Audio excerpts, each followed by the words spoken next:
I have a tradition. For the past 3 years on our podcast, I went through my best and worst movies of the year with my buddy Hamza. This year, my friend's busy and our podcast is, But damn it, I'm still gonna do this alone. For those unfamiliar, we would go through our best 5 and worst 5 movies that were released this year. We could have watched films from previous years, but that doesn't count. It had to be released from the year we were recording it. So I made my list, checked it twice. Here are my top 5 and bottom 5 movies of 2022. So let's start with my picks for the best of the year. For some reason, I didn't stick to just English films this year. I watched a good mix of English and other language films, so I'm gonna call them out when we get to them. Starting with number 5, Avatar: The Way of Water. Did you expect anything else? I'll be honest, I used to be one of those people who didn't understand the need for the multiple sequels Disney was trying to pump out. That is, until the original film re-released in IMAX 3D in September of that year. After checking it out, I realized the magic of what made this movie so good. It was the visuals. James Cameron had a very beautifully realized world, complete with its own set of rules, wildlife, and language. It was all done within the confines of 2009 VFX, and it was really breathtaking. That was when I made the decision to watch the sequel only in 3D, no exceptions. And that's what I did. The visuals were better than expected as Cameron still pushed the bounds of what the VFX of today can do. His efforts to try to record motion capture underwater and this smoothly did not go to waste, as what we saw on screen was really good. The new cast additions were great too, and with how much balanced focus is given to them in the 3-hour plus runtime, you end up caring for them by the end. The last hour of the film is also the most dynamic and thrilling action set piece ever put to film. It had the same building blocks as the last hour of Titanic, but done so much better. Does it have flaws? Yes. The general consensus is that it could have been 30 to 40 minutes shorter, which is what I'm gonna do when it hits streaming. The story isn't super deep either, it's just another environmental message. Jake and Neytiri are kind of sidelined for the entire second act, and the human kid's kind of confusing. What's his deal? I have no idea. But to be honest, I'm not really there for some super deep script, and let's make it clearer, neither are you. You know what you're getting into when you step into the theater, and you're getting that and so much more. Number 4, The Batman. I went into this movie having grown to really love Matt Reeves' direction. He was the second director behind the Modern Planet of the Apes trilogy after Rupert Wyatt for the first film. And yeah, I was really blown away by this movie. I love how grim and grimy this movie was, with a visual style that reminded me a lot of the Arkham games. The direction was really unique, with a literally grounded focus on the action, drama, and the Batman stuff. To complement it, we have a fantastic performance by Robert Pattinson as a really tortured, cold, and distant Bruce Wayne. Considering this was when he was just starting out as Batman, this gives him a lot of room to grow as a character. And grow he did. He started as someone who used to be the face of fear, of vengeance, and grows into something to believe in for the citizens of Gotham. It's really powerful stuff, and it reminds me of the Arkham Origins character arc. Speaking of powerful, let's talk about the score. This might be one of Michael Giacchino's best works yet, adding to how somber everything is, and also so badass and hopeful when it needs to be. Hamza and I left the theater singing along to it for a few minutes. The story was relatively captivating, and the twist they had with the Riddler in the third act was really strong too. It painted him as a foil to Bruce Wayne as he grew up, leading to a really interesting villain. Similar to Avatar, this has its fair share of runtime issues, and it didn't really know how to use Falcone or Penguin in a compelling enough way. Penguin was only used for that one cool chase scene, and then he's just gone. But the positives outshine the negatives a lot to warrant it cementing a piece as one of the best Batman stories and movies we've gotten post-Nolan. Moving swiftly on to the first foreign language in this film, Number 3, Missing Home. The premise is really simple. A couple fake a divorce to get their estranged family back together. But what they do with the premise is really beautiful, turning it into a story of love and acceptance against all odds. The writings feel so real and borderline uncomfortable sometimes, making me wonder if those connections were ripped from the writers' personal lives. And I honestly couldn't have it any other way, because writing like this needs to be powerful, emotional, and real. The comedy really works well, and owing to the writing, feels really genuine. I swear, this movie really hit me hard because of how down to earth and real it feels with every scene. I like how the dad isn't painted as a villain, he's as flawed as every character in the movie, and I like how he comes to accept his faults by the end of the movie. Do the kids forgive and immediately fall at his feet again? No, they all have baggage to work through by the end, but it's still a start for them all. So yeah, watch this film.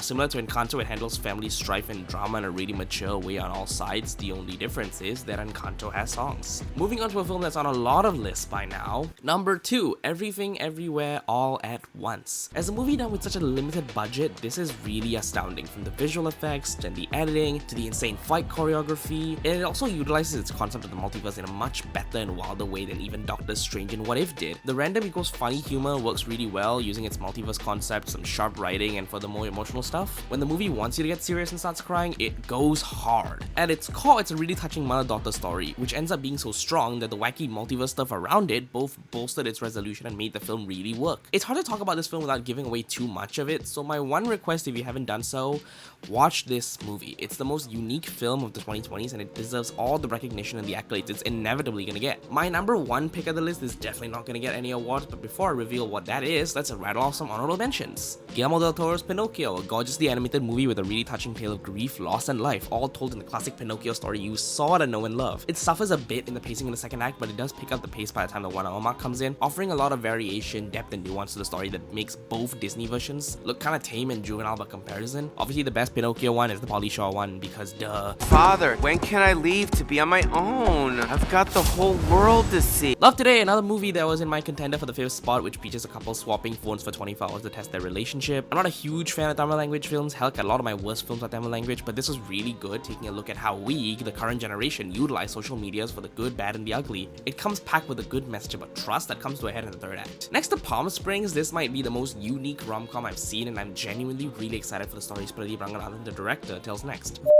Just to make sure that everyone is on the same page about my video criticizing Palm Springs, I didn't say anywhere that Palm Springs is a terrible movie. In fact, I think that Palm Springs is a really good rom-com.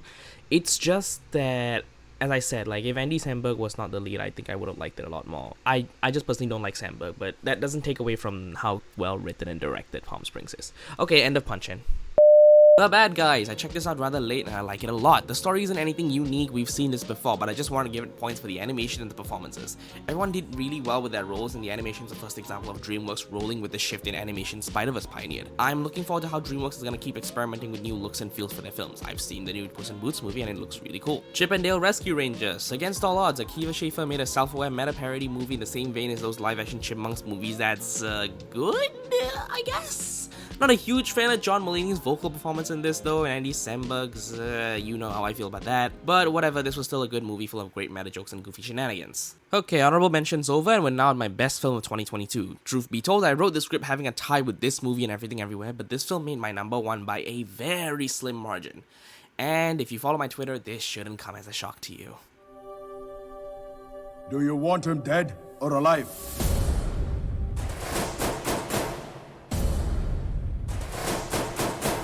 Number 1, RRR. This is the story of two attractive and badass men in the backdrop of pre-independence India. One's loyal to the British and one's trying to take them down.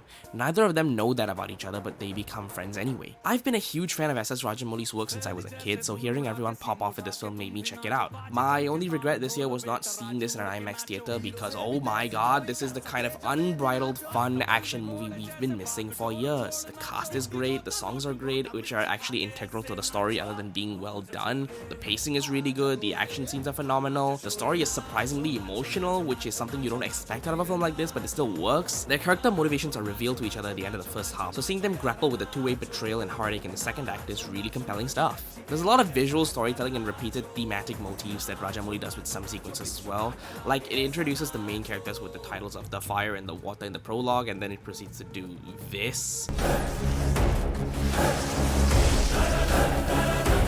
There's also the repeated line of a British guy comparing the life of an Indian to a bullet from their gun, which comes full circles at the end, like, goddamn, this movie slaps hard, you owe it to yourself to check this one out. Okay, that's all the good movies talked about, just a quick break before we talk about the bad shit.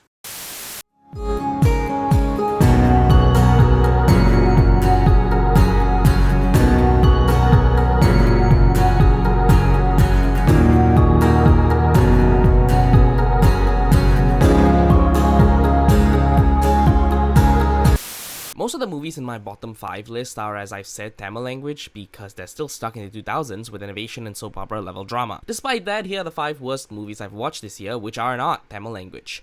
Also, before anyone screams at me, I have not watched Morbius because I don't care. Number 5, Brahmastra Part 1, Shiva. This is the story of Shiva, a really attractive guy who realizes he's connected to this mystical power as he figures out how to use it for himself. I kind of feel bad for this one. It's pretty clear that the producers, which happen to be Disney by the way, were trying to make this India's own version of the MCU, and it does kinda work. The VFX is really stunning and full of great action sequences. The lore is kinda diverse in bringing in Hindu mythology and remixing it into a more Avatar: The Last Airbender-esque fantasy setting. But my god, this is some of the worst writing and dialogue I've ever seen in a Bollywood film, and I have seen Om Shanti Om. The main couple's reason to sacrifice their entire lives for each other is just, our names are those of a mythological couple, yay! Also, the power of love means jack shit if it only develops for 2 days. This broke my brain so much and I both hate it and love it for how stupid it is. I guess that's why it's on the bottom of this list, because the next movie is objectively better, but I hated it a lot more. And that is number 4, Thor: Love and Thunder. This movie was the only non-Spider-Man Marvel movie I watched in theaters because I love Taika. He's made a lot of films I liked before. Thor Ragnarok is one of my favorite MCU films. My girlfriend used Jojo Rabbit as a thesis to her film assignment. What the hell happened with this? Why did this have such a mismatched tone that doesn't fit with the actual scripts? Why were the jokes so unfunny? Why did this feel like nothing like Taika's work despite the fact that he actually wrote this one? Why did he hype this movie up to be a milestone for representation but relegated it to a background conversation and one-dimensional love interest? If this is a milestone, what the hell do you call Our House? Why was a good Christian Bale performance so wasted? Why does this film feel so gutted in everything that made Taika's style unique, funny, and actually good? This was the only thing I was looking forward to with this year's Marvel releases. This was gonna be the make it or break it movie. Do I keep following the MCU and do I move on? And I hate to say, with how mediocre this movie was, I finally admitted defeat with the MCU. I have no more reason to care anymore about every single entry this franchise spits out. I'm done. Let's just move on. Number 3, Texas Chainsaw Massacre, the 2022 version. I don't really know how to talk about this film because I didn't grow up with the originals. I came to this film just seeing it as a movie, and man, it still sucked. I'm a sucker for a good slasher. The Final Destination films are still one of my favorite horror franchises for that reason. But there's campy and then there's annoying. This movie is annoying. Off the bat, the main characters are completely bland and uninteresting. That's not really a fault with their performances because I know that if given a better script, you can get Elsie Fisher to perform better. The humor and dialogue is just so dumb, feeling like they were written by someone really out of touch with the modern world. The scares are so predictable that they feel like parody. Hell, they were already bad 3 years ago. The main antagonist is barely a threat because there's nothing smart about him. The only good thing he and this movie does is some creative kills. I wonder how the people who like the original film feel about this one, because I don't really know. I don't really have much to say. Moving on to number 2, Night at the Museum: The Rise of Ka-Mun-Ra. I originally wrote down the history of the year leading up to this film, but then I realized that doesn't matter because this movie is not good. It was so boring because they kept reusing the same few jokes over and over again. The messages it teaches you are fine, but it's really adamant on talking down to you like you're a baby, which confuses me. People who grew up with the original trilogy are in their teens or early 20s. Why have the next installment geared to a much younger demographic? I don't get it. I guess the only good things out of this are some passable animation and Joshua Bassett's vocal performance. He is good in this movie, even if his character's dumb as bricks. I feel so bad for Sean as this is what Disney decides to do with his films. Okay, before we reveal my number 1 worst film, here are some dishonorable mentions. Sex appeal, an objectively nice message, but some lame and borderline uncomfortable visualizations for sexuality, and a bit of an unlikable protagonist. Why did she do sex practice with the guy she knows was into her in the past? That's just playing with his emotions in a really messy way, and she knows it. The people we hate at the wedding. I love the cast here and I know the director is really good, but the dialogue is so atrocious. One of the main character's entire storyline is that his toxic boyfriend wants to do a threesome and he's not willing to. The resolution? They break up. Huh? Don't worry, darling, the behind-the-scenes drama was more entertaining than this. The production design and some performances are really good, but this just feels like an inferior mashup of themes and ideas you've seen better in films before, like Get Out, Promising Young Woman, hell, even WandaVision. Honourable Mentions over, and now we come to the worst film I've seen in 2022. Number 1, The Ice Age Adventures of Buck Wild. This is the first example of Disney completely ruining and desecrating Blue Sky's legacy. The Ice Age films were fine, forgettable but fine. And the first film that comes out after Disney shut down the company was this atrociously written, animated, acted, directed, and paced films. My girlfriend and I were so bored to even laugh at it because we were so distracted by how unfinished and poorly rendered everything looks. It feels like one of those wacky SFM animations from the late 2010s. The main characters also have nothing to do and are barely in the damn movie at all. Instead, we're stuck with these two idiots and Buck, who's being hunted by a new bad guy, so they have to save him. Buck. The guy who's so insane that he has to ride a huge-ass dinosaur as a pet. He is relegated to a damsel in distress. Nobody in this movie acts how like normally you would in the original series, which is so weird. The possums have such a vapid and generic character arc that isn't even entertaining. God, this movie pissed me off. It was nothing more than a corporate product that Disney just dumped onto their streaming services because they just wanted to drive child audiences to the new year. I just realized 4 out of the 5 worst movies of this year are tagged with the Disney Corporation, and only 1 made it in the top list. Huh. Conclusion. So yeah, 2022 had a fair share of good, bad, and okay movies. What made your list? There's a lot of other films that I really liked and hated that I didn't really have a chance to talk about. So for that, I encourage you to check out my log of films on Letterboxd. I tend to be quite verbose with my reviews there, so it'll be similar totally to this. And thank you for watching, and see y'all again soon, I guess.